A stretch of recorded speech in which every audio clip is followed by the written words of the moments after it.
এদের জন্য তো আমি ইয়েতে থাকবো 3টা পর্যন্ত। রাব্বির নামে আজকে একটা জুলাই আগস্টে মাগুরায় আপনি জানেন মোট 10 জন মারা গিয়েছে। আপনারা জানেন এই আওয়ামী লীগ যুবলীগের খুনি বাহিনীর হাতে শহীদ হয়েছেন মেহেদী হাসান রাব্বি। উনি ছাত্রদলের একজন স্থানীয় লিডার ছিলেন। আমি তার কবরে গিয়েছিলাম, তার কবরে ফুল দিয়েছি।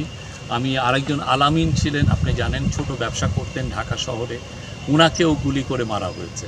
তো ওনার লাশ, ওনার কবর আছে এই মাগুরা শহরের উপকণ্ঠেই, সেখানেও গিয়েছিলাম ফুল দিতে।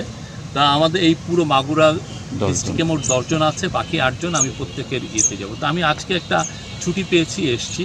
তো আমি ভাবলাম যে যেহেতু এরা 2 জন নতুন বাংলাদেশের নির্মাতা, তাদের আত্মদানের ফলে আমরা নতুন একটা দেশ পেয়েছি। আমরা আজকে সবাই মুখ ফুটে কথা বলতে পারছি। আমরা এখন পলিটিক্যাল সেটেলমেন্ট করছি, আমরা একটা ডিক্লারেশন হয়েছে এবং সামনে সুন্দর একটা নির্বাচন হবে। তাদের কারণে আমরা এই নতুন বাংলাদেশটা পেয়েছি। সেই জন্য তাদেরকে আমি রেসপেক্ট জানাতে গিয়েছিলাম, তাদেরকে ফুল দিয়ে রেসপেক্ট জানিয়েছি। আমরা জাতি, যতদিন এই জাতি আছে, সারা জীবন তাদেরকে মনে রাখবে, তাদের আত্মদানের কথা এই জাতি সারা জীবন মনে রাখবে।